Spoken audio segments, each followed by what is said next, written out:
Hi, everybody. Welcome to Discover College Soccer. Today, I'm lucky enough to be joined by Coach Beltran from the State Fair Community College Men's Program. Coach, welcome. Hi, glad to be here. Thanks for the invite. Yeah, thanks for coming on. You guys are out there in Missouri, I believe, right? Yes, Sedalia, Missouri. It's about an hour to an hour and a half east of Kansas City. So awesome. Okay. Well, we'll get to the school kind of component here in a minute, but let's start with the recruiting side of things, which I know people are interested in. And being a two-year college, things probably are a little bit different than if you were a four-year institution when it comes to recruiting. So, what is the timeline for you in terms of when you're typically starting to talk to kids committing? I mean, I'm assuming it's probably a little bit later than if you were a four-year institution. I think it is. We do start hearing from some kids a year, 2 years out, but it's not the norm. And usually, if we get that kind of contact, we will we will communicate with them, let them know thank you for the interest. But we don't start really heavily talking and pushing things until usually when they're in their senior year. It's usually around middle of September of their senior year that we start getting some of the serious interest and where we start responding a lot because we're looking at that year. Yeah, no, that makes sense. Now, how important or how much of your recruiting comes through talking to other coaches, club coaches, other college coaches, that kind of thing? Or is it a lot of you looking at players or players reaching out to you? Kind of what's the mix there? There's literally a little bit of everything. Yeah. We have probably one avenue that most four-year schools would not have, which is four-year schools that will send us players that maybe the kid cannot afford their school for those first 2 years, and they want to make sure that they have the funding for those last two, because the two-year schools tend to be less expensive in general. We might have some that for whatever reason they feel like they need that year. Might not even be soccer wise, it might be academically that they need a year or two somewhere else. So we'll hear from them. We'll hear from club coaches. We'll hear from players directly. There's obviously 1,001 agencies out there as well that send us emails. So yeah, it just kind of runs the gamut. High school coaches, we probably talk to high school coaches a little bit more than your average big four-year school, just because these are the kids that might be looking at the last minute for whatever reason. It's not always lack of talent. In fact, we've had some great players come through that, but they maybe got overlooked, or maybe their families couldn't afford to play the club soccer that has all the letters behind it because of costs and things like that. And so we find some gems that way. So in terms of going out and seeing players, you mentioned high school stuff, but are you also going to the alphabet soup of tournaments and league games and stuff like that? We will, if we have some players that we know we're targeting, they're going to be in that area. We go to the tournaments that everybody goes to, as long as we can afford, they're within our area, and we can go. We do a lot via word of mouth. We do a lot through, former players sometimes communicate with us because they've had good experiences with us, and then that helps a lot because the players already come in interested in knowing a little bit more about it. But yeah, we go to tournaments. We will go to some of the high school, Final Four and things like that in our area. It all just kind of depends on how the calendar breaks down and how many players we're looking for at that time. And yeah, we will do some stuff through video sometimes, because we don't just recruit locally. I mean, we recruit everywhere. Well, that was actually going to be my next question, in terms of what kind of breakdown would you say your roster has in terms of kind of local, state, regional? Like how does that work? So usually what we like to do is try to have it broken down in thirds. It's not always going to be exactly this, and it's not that if I have 10 from one thing, I have to have 10 from another. But in general terms, what I like to have is about 1/3 of our kids would be in state. I consider that quote unquote local. Anything that's in state is fairly local for us, especially with men's soccer. About 1/3 would be out of state. and about a third would be international. Okay. Sometimes the international side will be a little bit bigger, and sometimes the out of state, sometimes the in state. It just kind of depends on how we get those groups that year. But in general, that's kind of our initial goal. And then obviously, we're not going to turn away a kid from 5 minutes away just because we have more local kids that year. Or we're not going to turn away a kid that's maybe played for his national team just because we already have extra international guys and things like that. So it'll vary, but in general, that's how we like to try to break it down. What about camps? Do you guys host camps? Does your staff participate in other camps? How do camps kind of fit in as well? We go to other camps, and my assistant coach went to a couple of things at Texas. He's got a lot of contacts in Texas and in the El Paso area where he's from. And I have gone to things locally.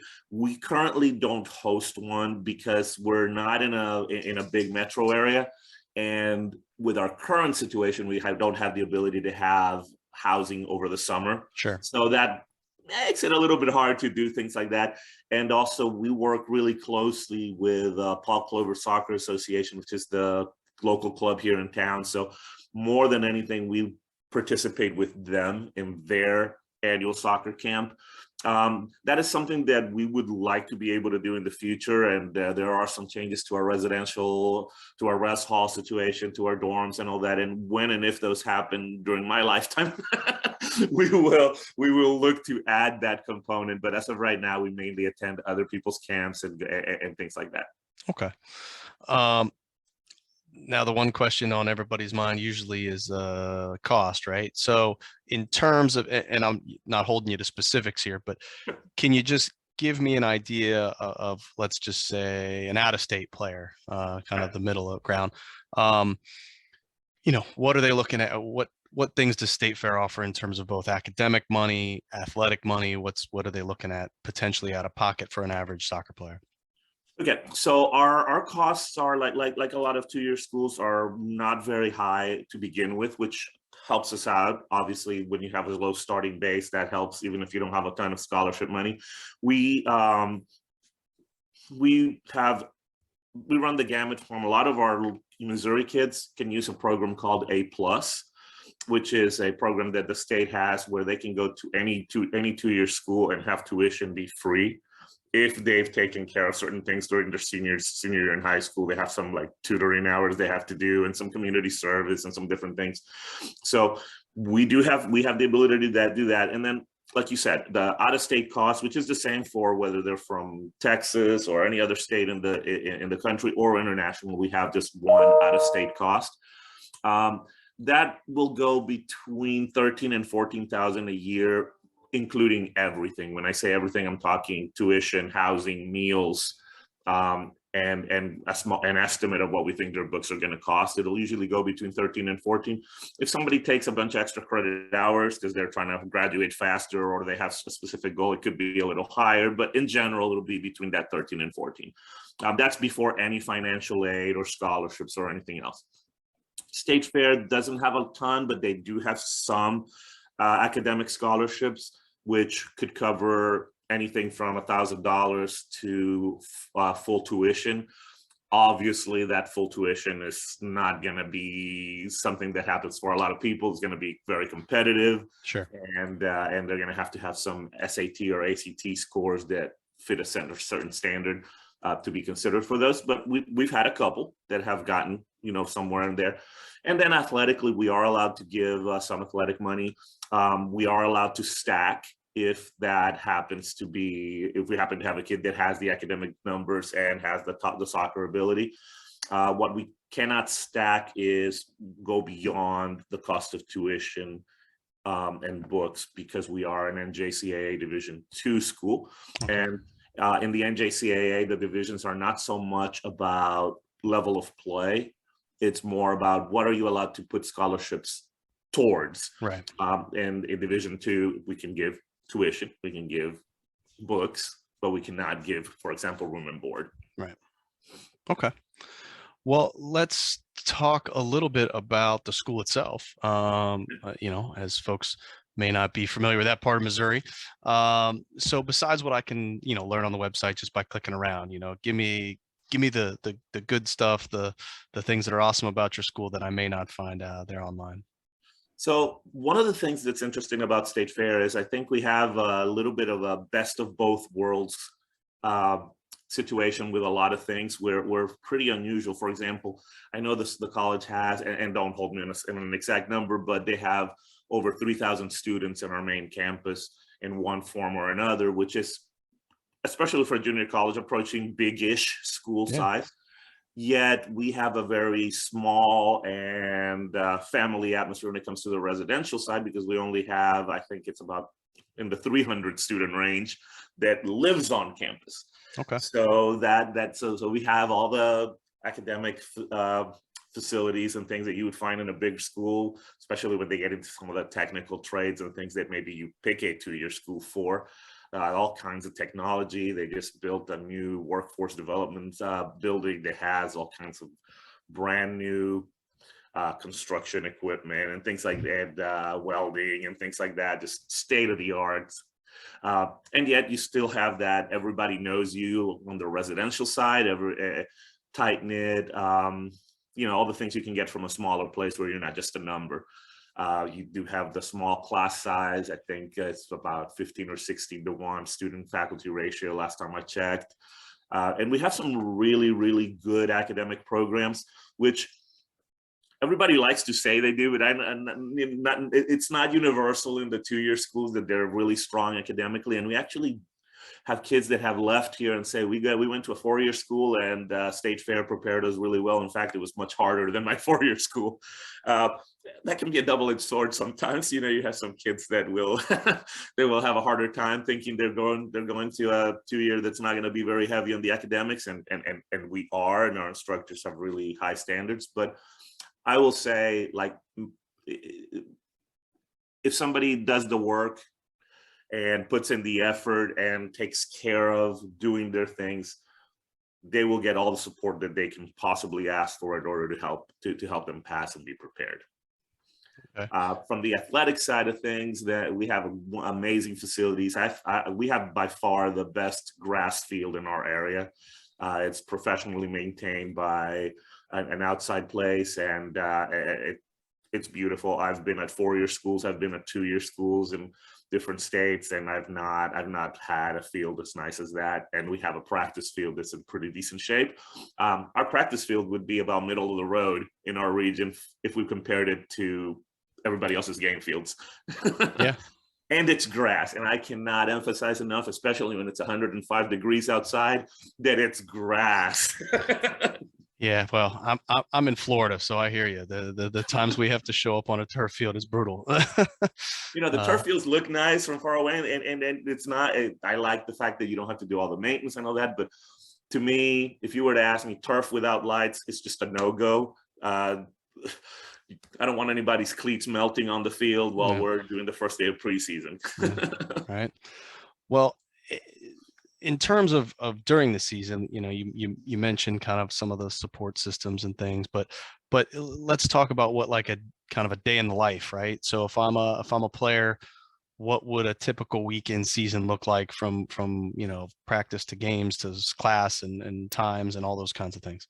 Sure. So obviously every year things vary a little bit. Sometimes we experiment and we try things, but in general terms, they'll usually not have to get up at 5 a.m. or do anything like that, because it's our field and we don't share it with anybody else. So we have that benefit. So they will go to class in the mornings. We try to, obviously we'll work with a kid, especially if they have a class that they have to have and it's their last semester and they need to have it for graduation and things like that. But in general, we ask them to try to be done by 3 o'clock. And we usually start practices around 3:15. So they'll have class during the day. They'll go to lunch in the cafeteria, do whatever they need to do for, homework, because they won't be in class from 8 to 3. It's not like high school. They'll have, and in the afternoon, we have the women's practice and the men's practice. Sometimes they flip, but we'll have the 2 sessions in the afternoon. About 2 hours first for a practice session.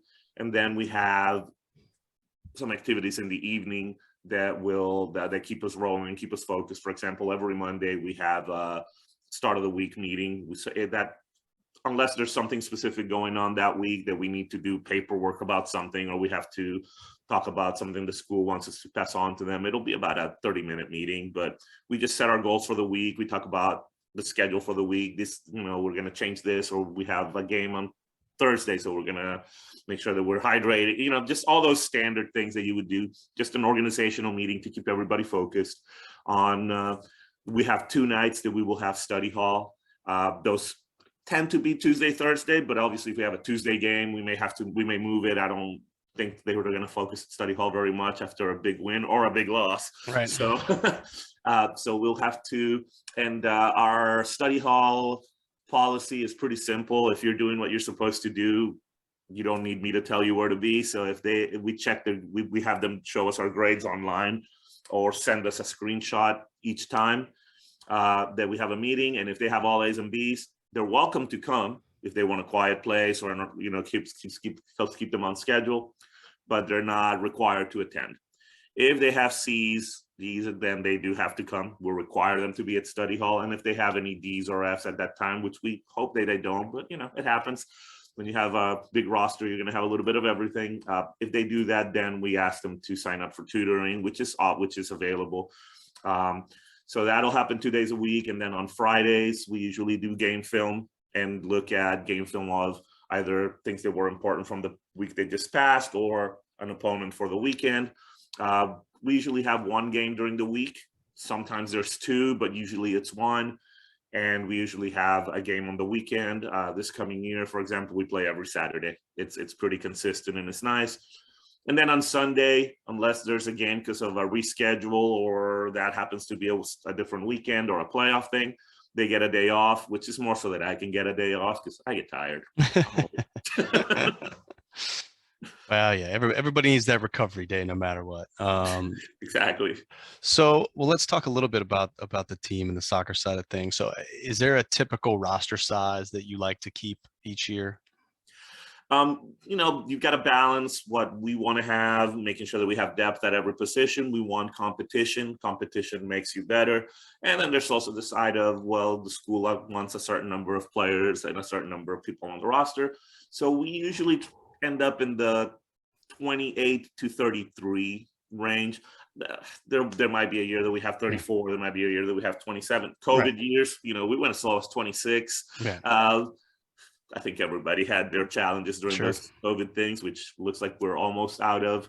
But yeah, it'll be in that range. We like to have 2 to 3 players per position, and yeah, we just like to breed that competition, that idea that if you're a starter today, you need to keep working so that you can continue to be a starter tomorrow.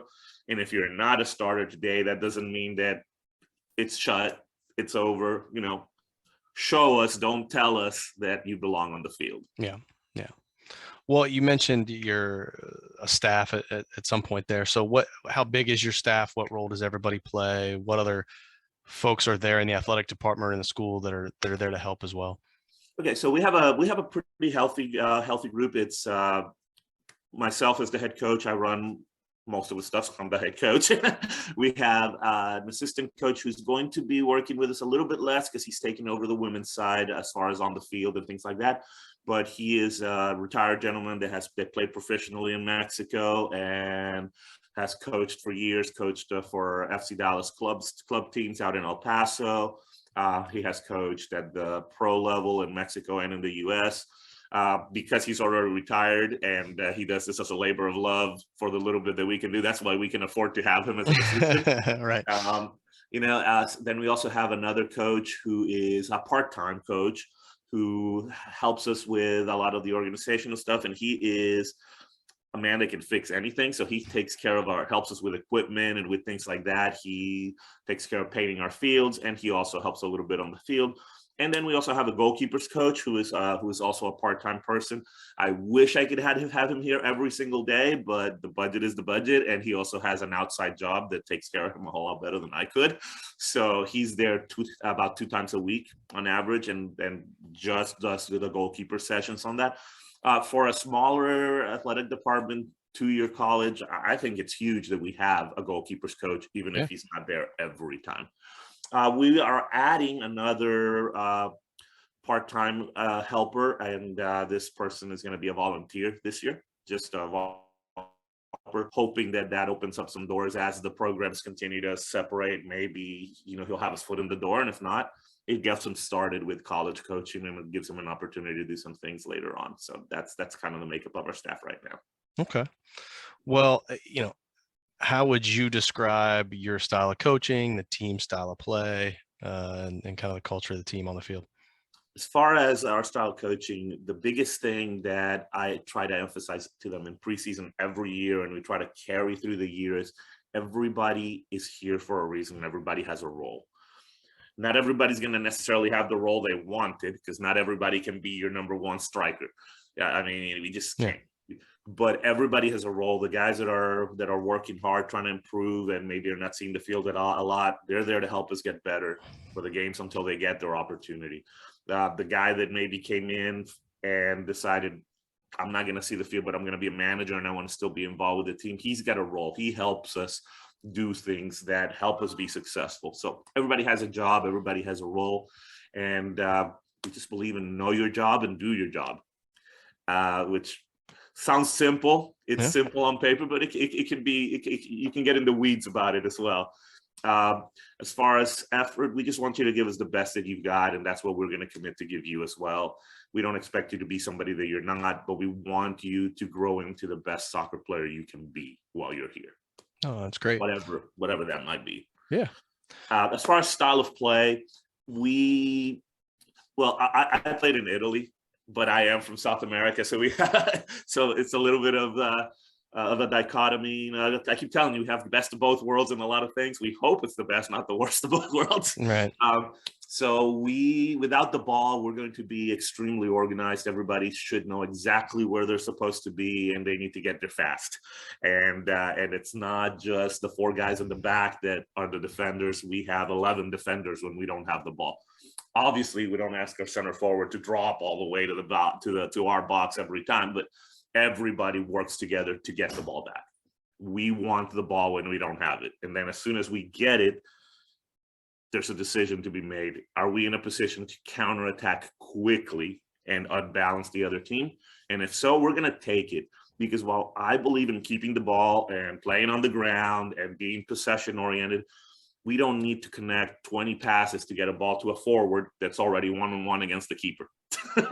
If we can put him there in one pass, let's do it. What I don't like to see is what I call boom ball or kick and chase. When we get it, unless we're under just heavy pressure, I don't want to send that ball forward and put our forward running after a ball against 4 guys and the keeper with no support.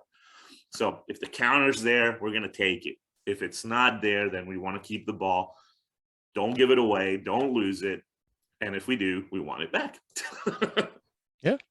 Simple, but difficult, right? Exactly. Sometimes playing simple is one of the hardest things that you can possibly do. Yeah, absolutely.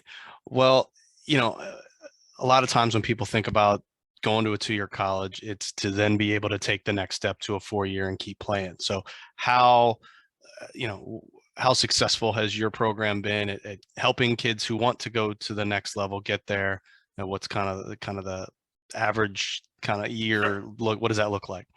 So before I address that part directly of your question, I do want to say one thing that I think there needs to be a little bit more education in some areas about, especially when we speak specifically about men's soccer, because of costs, because of the accessibility for international students that have played at a high level, because of eligibility. There is a misconception among some people that, it's a 2-year school, it's only going to be like a little bit more intense than high school. And it might be the biggest jump you will ever make. We routinely play and outplay 4-year colleges. You're going to have 2-year schools that, because of that influx of talent from overseas, from not having the eligibility requirements be as stiff, not having requirements of age limitations and things like that, the level of play at the 2-year schools is going to be a lot higher than people realize. So that's that, taking the opportunity to kind of absolutely educate a little bit with that. Having said that, obviously we do want them to continue. We have a few players that choose not to because they come to a 2-year school because they want to get to work within 2 years. They want to have the soccer experience and all that, but they're getting a 2-year degree and that's what they want to work on. So, for example, I have a kid from Florida, since you said you're from Florida, Yep. From the Naples area, that he wants to be a mechanic, and he's in our automotive program, and it is a 2-year program. And when he's done, he's like, I don't want to see a classroom ever again. That could change in the future, but he's in the right program. He's in a 2-year degree. The best way I can answer your question is I've never had a single player that did their part in the classroom and what they put on film and what they did for us to be able to recommend them. I've never had a single one that did their part that didn't have multiple options when it was time to move on. Obviously, if you don't pass, my recommendation is not going to do a whole lot for you. Right. If you don't pass any classes, you're not going anywhere. But if they've done their part, they've always had multiple options. We have a lot of our guys go NAIA. I've had players go Division II, Division III, Division I. We've run the gamut, but I'd say out of our graduates that want to move on and make that a priority over versus other things, 90% of them find a home. They're not all going to the top 10 schools in the rankings, but they've all found homes. Okay. Sounds good. Well, I always like to end these with the same thing, and that is, what didn't we talk about? What did we miss? What is it that you want folks to know that maybe we didn't cover about the school, your program, the team, or recruiting in general, or the college selection process in general? Anything you want, go for it. I feel like I kind of already said a little bit talking about that NJCAA being a much higher level than people realize. But the other thing that I would say, as far as what we look for, what's going to make you successful here, is we want kids that are not necessarily a finished product yet to understand that they're not, and come with a humble attitude and ready to grow and ready to learn. Some programs recruit players that are already a finished product, and they have to, because maybe they don't get a program in 2 years if they don't win for these next 2 years. Yeah. We want kids to come ready to learn, because we are going to do things differently than your high school coach did them. We're going to do things differently than your club coach did them. My background is I think pretty unique in terms of where I played. Italy and South America is not what you hear from most people, and we might do things slightly differently, but we wouldn't do them the way we do them if they weren't effective. I've been doing this for over 13 years as a head coach in a college level, 4 and 2 year school. So we've learned something along the way. Trust the process, come in humble, ready to learn, and that will create opportunities for you on the field, but also off the field as you learn how to do that. If you're willing to learn, you're going to have chances to grow as a soccer player and as a person. Love it. Well, Coach, I wish you the best of luck this coming season, and really appreciate the time, and hopefully we'll see you guys hoisting that NJCAA trophy when it's all said and done. That would be wonderful. I hope that becomes prophetic. All right. Thanks, Coach. Thank you. Appreciate it.